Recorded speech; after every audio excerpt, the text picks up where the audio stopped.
Mi nombre es Bianca Bolaños Aparicio, soy analista en Impunidad Cero. Es una organización de la sociedad civil que mide, analiza y visibiliza la impunidad para poder combatirla.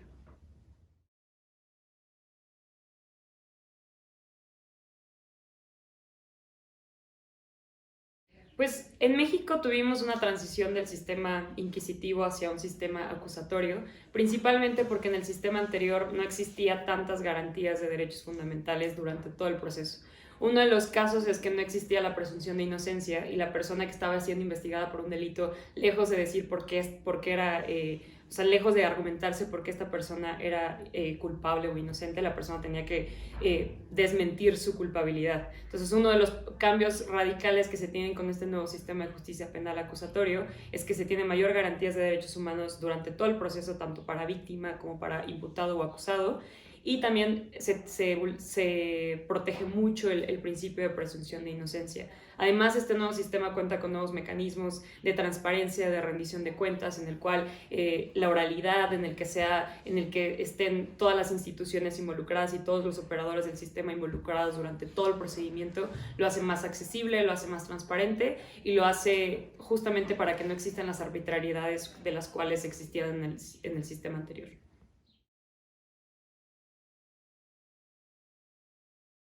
Eso es algo muy importante en el cual el nuevo sistema ya contempla un control judicial a todas las actuaciones del Ministerio Público. Claro que todavía existen algunas manifestaciones del Ministerio Público o algunas facultades del Ministerio Público como son los criterios de oportunidad. Sin embargo, ahora, por ejemplo, la detención, existe este contrapeso del juez de control en el cual se tiene que visibilizar si la detención fue legal o no a través de un control judicial por medio del juez de control. Una de las cosas que también incluía el antiguo sistema es que la prueba confesional era la reina de todas las pruebas. En realidad, desde que se ponía, desde que se detenía a la persona y la primera confesión que se hacía, incluso con la testimonial, eran las pruebas las más importantes de todo el proceso, y ahora lo que tenemos es que tenemos muchos medios de prueba, datos de prueba, que pueden ser utilizados en el proceso y que además fortalecen más la investigación.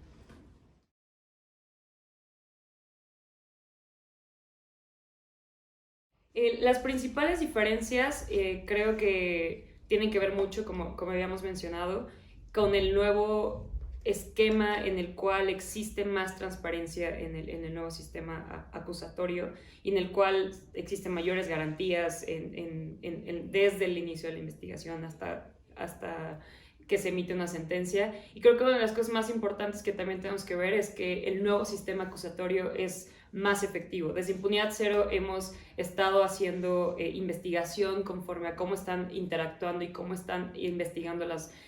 fiscalías y procuradurías de todo el país digamos que en toda la integralidad del sistema, y lo que hemos visto es que el nuevo sistema acusatorio es 140% más efectivo que el anterior sistema, porque precisamente existen estos nuevos mecanismos alternativos de solución de controversias, nuevas formas de terminación del proceso y de la investigación sin tener que precisamente llegar a juicio, lo cual desatura el sistema y no permite que exista más congestión del sistema como existía anteriormente, además de que se suprimen muchos de los procesos burocráticos que existían en el sistema anterior, en el cual era un oficio tras oficio más actos, y ahora lo que se hacen son actos de investigación por parte del Ministerio Público.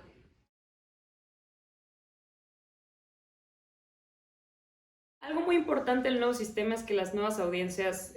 ahora son públicas. Antes la persona que estaba siendo investigada por un delito no tenía ni siquiera, no conocía nunca al juez que iba a conocer su caso, y lo que ahora se pretende es, por una parte, que la persona tenga contacto con el juez que va a conocer de su caso, y por otra parte que existan dentro de este mecanismo de control judicial que existen las actuaciones del Ministerio Público, es que exista un juez de control que conozca del proceso, pero que además el juez que vaya a emitir sentencia sea otro tribunal diferente al que conoció desde un principio el sistema, que conoció desde un principio el caso.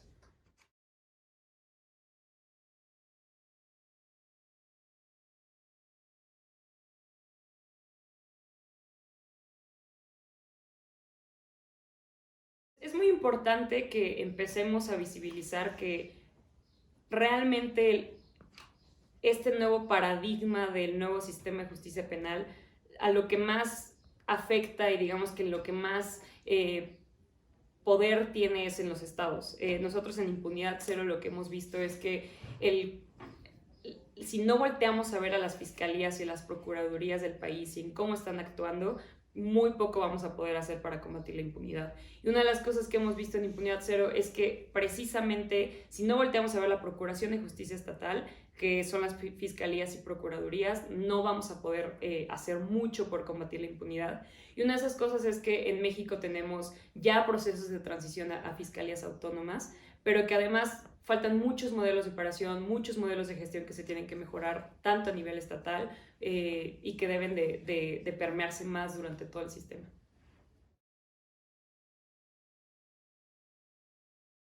El nuevo sistema y este nuevo proceso penal se divide en etapas. Son 3 etapas: la investigación, que es la investigación inicial, y la investigación complementaria, con lo cual inicia si alguna persona o alguna autoridad tiene conocimiento de algún hecho delictivo que haya sucedido, empieza ya sea por una denuncia o por una querella, y aquí es donde empieza la investigación inicial. Aquí el Ministerio Público es donde tiene la mayor participación, porque empieza a hacer todos los actos de investigación que se realizan dentro de todo el proceso de esta primera etapa. Y lo que se hace es que también el Ministerio Público cuenta con una facultad discrecional que es muy importante, y que si el Ministerio Público considera que no existen más indicios para continuar con la investigación, puede determinar que no existen y puede mandarlo ya sea a archivo temporal o no ejercer acción penal, entre otras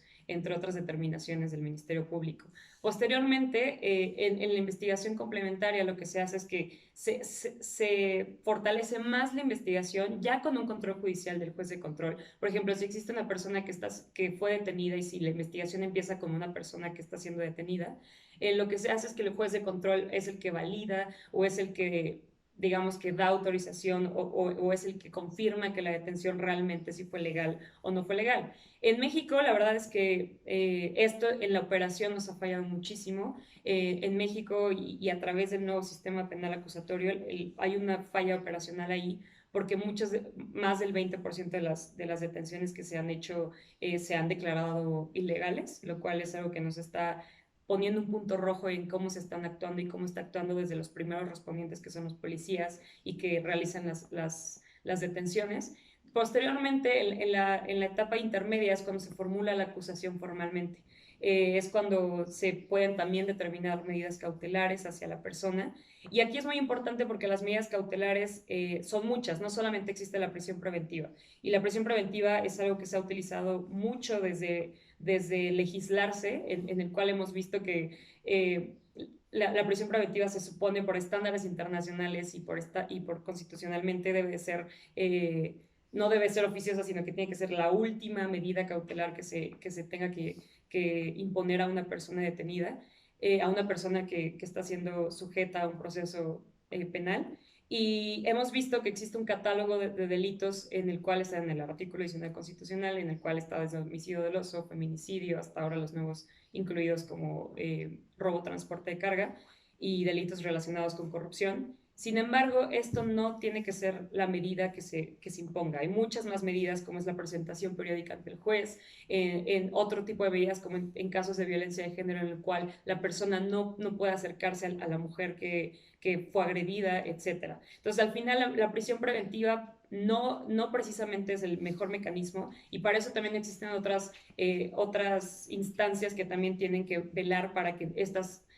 medidas cautelares sean las más apropiadas. En este caso existen las llamadas UMECAS, que son estas unidades que se dedican a ver que la persona y hacen todo un estudio psicosocial de la persona que está siendo investigada, para que justamente la medida cautelar que se le asigne a esta persona que está siendo investigada sea la ideal y que no solamente se aplique prisión preventiva como medida cautelar, digamos que mayor se puede aplicar. Posteriormente lo que tenemos es la apertura a juicio, que es aquí donde ya se lleva a cabo un proceso ante otro tribunal. Lo que les mencionaba en un principio es que el juez de control, que es el quien hace todo este control judicial de todas las actuaciones del Ministerio Público durante la etapa de investigación y la etapa intermedia, ahora ya no existe este juez, digamos que ya no está su actuación, sino que ahora es otro tribunal, que aquí en el juicio oral lo que se hace es que es otro juez quien conoce del caso Y también aquí empiezan ya los alegatos por parte del Ministerio Público, que es el representante de la víctima, y también de la defensa por parte del imputado. Entonces aquí empiezan todos los alegatos de cuáles son los medios de prueba que se presentan. Y algo muy importante que hay que mencionar es que antes de la apertura a juicio, la víctima también puede ser parte de la investigación. La víctima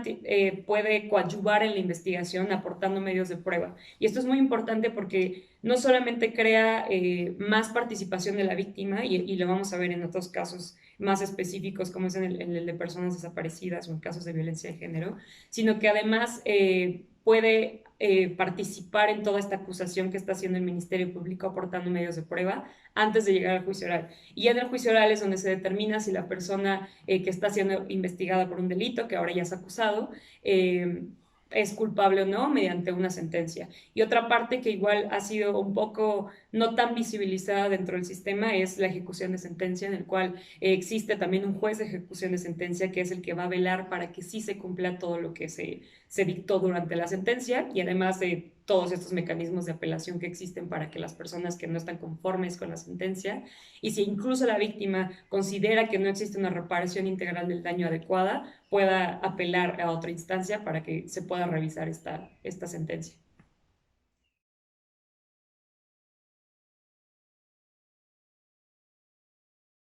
Creo que algo muy importante del nuevo sistema de justicia penal es que está enfocado a generar y a lograr la reparación integral del daño a la víctima. Con esto me refiero a que tenemos mucha esta visión punitiva de decir, si una persona no está en la cárcel, hay impunidad y por lo tanto no se está haciendo una reparación integral a la víctima. Sin embargo, lo que estamos viendo es que este nuevo sistema nos dice que para delitos que no ameriten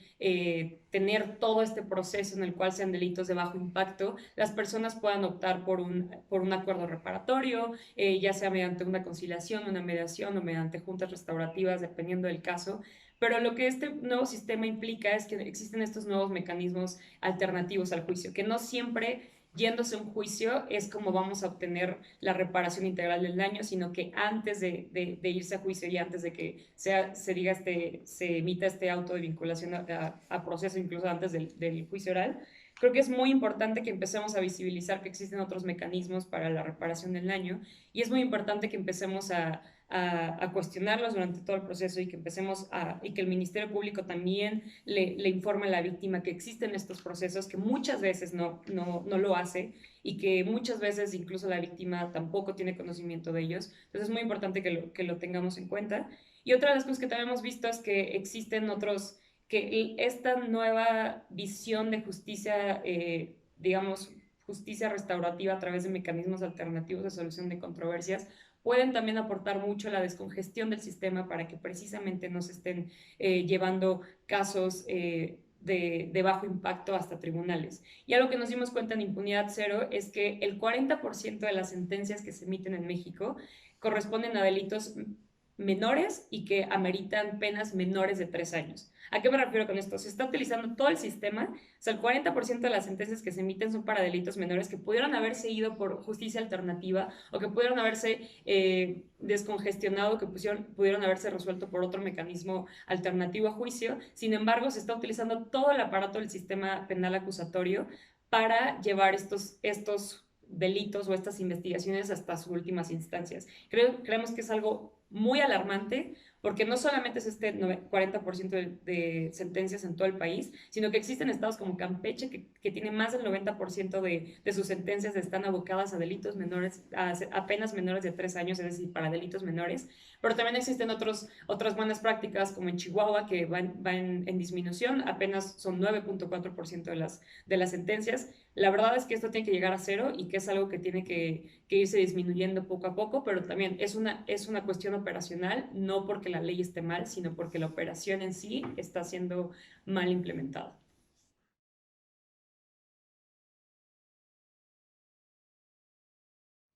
Otro de los aspectos que hemos visto en Impunidad Cero es que no se está fomentando la denuncia adecuadamente. Creemos que existe este incentivo perverso de no querer seguir con las denuncias, y que las personas no denuncian hasta el Ministerio Público poniendo estas trabas, y creemos que es muy importante empezar a visibilizarlo. Algo que nosotros nos dimos cuenta es que una persona en México para denunciar tiene que esperar mínimo 140 minutos, es decir, tiene que esperar más de 2 horas para poder denunciar, y esta cifra varía considerablemente entre estado y otro estado. Por ejemplo, tenemos en Tlaxcala que las personas tienen que denunciar hasta 4 horas. Entonces creemos que es muy importante que empecemos a visibilizar cómo las fiscalías y las procuradurías empiezan a tener mejores modelos de gestión para atender mejor la denuncia, y también para tener mejores modelos en los cuales cómo se van a distribuir las cargas de trabajo. Y eso es algo que también nos hemos dado cuenta, porque las fiscalías y procuradurías del país, es muy importante recalcar que llevan más del 90% de los casos en todo el país. Es decir, cuando nosotros nos sucede un robo o incluso, ¿no? Desde un robo hasta un feminicidio, que ahora está como muy en boga la discusión del feminicidio. El feminicidio lo conocen las fiscalías y procuradurías del país. Es decir, es un delito del foro común que está siendo conocido por ellos, y que más del 90% de todos los delitos que nos pasan a todas las mexicanas y mexicanos lo conocen las procuradurías y fiscalías. Entonces creemos que es muy importante que si no volteamos a ver y si realmente no empezamos a visibilizar lo que están haciendo, y si no empezamos a generar mejores modelos de gestión y mejores estándares y mejores modelos de denuncia, muy poco vamos a poder hacer para combatir la impunidad en este país. En México, creo que eso es algo que hay que empezar a poner en la discusión, porque a partir de este nuevo modelo punitivista en el cual creemos que aumentando las penas y en el cual creemos que cambiando las leyes vamos a poder hacer algo para combatir la impunidad, la verdad es que no. La verdad es que la gran brecha que tenemos y los grandes retos que tenemos es empezar a ver cómo están operando los operadores del nuevo sistema, porque tenemos muchos rezagos y muchas malas prácticas del anterior sistema. Llevamos casi 4 años de la completa implementación del Ministerio Público, del sistema penal acusatorio, y muy poco vamos a poder hacer si no volteamos a ver cómo están operando. Realmente el combate a la impunidad no va a reducir si seguimos aumentando penas, si seguimos legislando. La impunidad solamente va a reducirse si tenemos mejores modelos, y cómo están investigando los ministerios públicos en este país. Y algo que hemos visto es que no se están judicializando los casos, muchos de los casos no llegan a ser conocidos por un juez. Entonces, en esta cadena de impunidad, lo que hemos visto en impunidad cero es que tenemos una cifra negra del 93.2%, lo cual esto nos habla de que ni siquiera 7 delitos de cada 100 se conocieron por una agencia del Ministerio Público. No estamos viendo la película completa de cómo está operando, y además tenemos que solamente más 19% de los delitos llegan a ser realmente,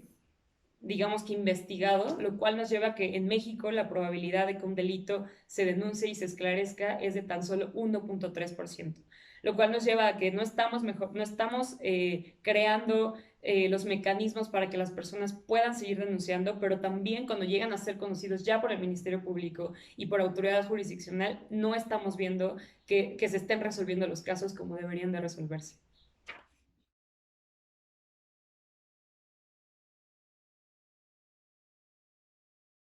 Creo que es muy importante empezar a ver que este nuevo sistema habla de una integralidad.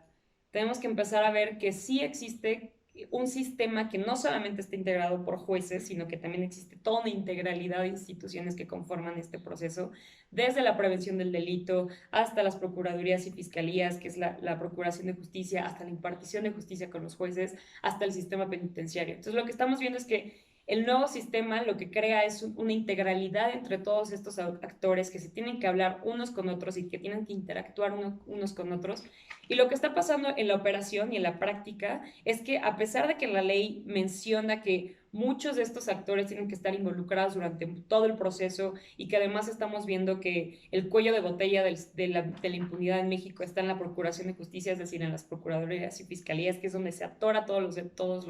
los procesos. Lo que estamos viendo es que no se están comunicando, y que también parte de los peligros de la autonomía de las fiscalías es que se tiene esta confusión de que si tú eres autónoma como fiscalía, no interactúas y no rindes cuentas y no tienes esta visión de que tienes que operar con otros sistemas, con otros operadores del sistema, como es seguridad pública y como es jueces. Entonces creo que si no empezamos a hacer presión para que estos nuevos actores empiecen a hablar entre sí, que empiecen a coordinarse y que no creemos estos mecanismos de interlocución entre todos ellos, no vamos a poder nunca combatir la impunidad y muchos de los casos se van a quedar desde la denuncia, que estamos hablando de que no se están denunciando los delitos, pero que también cuando ya entran, ya entran en el conocimiento del Ministerio Público, no se está descongestionando porque precisamente la detención es ilegal, porque el policía no está haciendo bien la actuación que le corresponde. Entonces, lo que estamos viendo es que no existe esta integralidad y que no se están hablando entre ellos, lo cual está generando que existan muchos vicios y que también esta investigación, que es un rezago del sistema anterior inquisitivo, es que es un oficio para que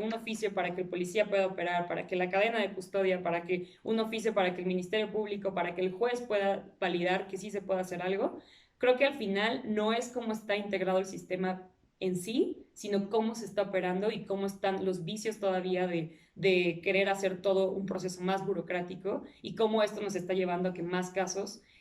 estén en impunidad y que no se estén resolviendo.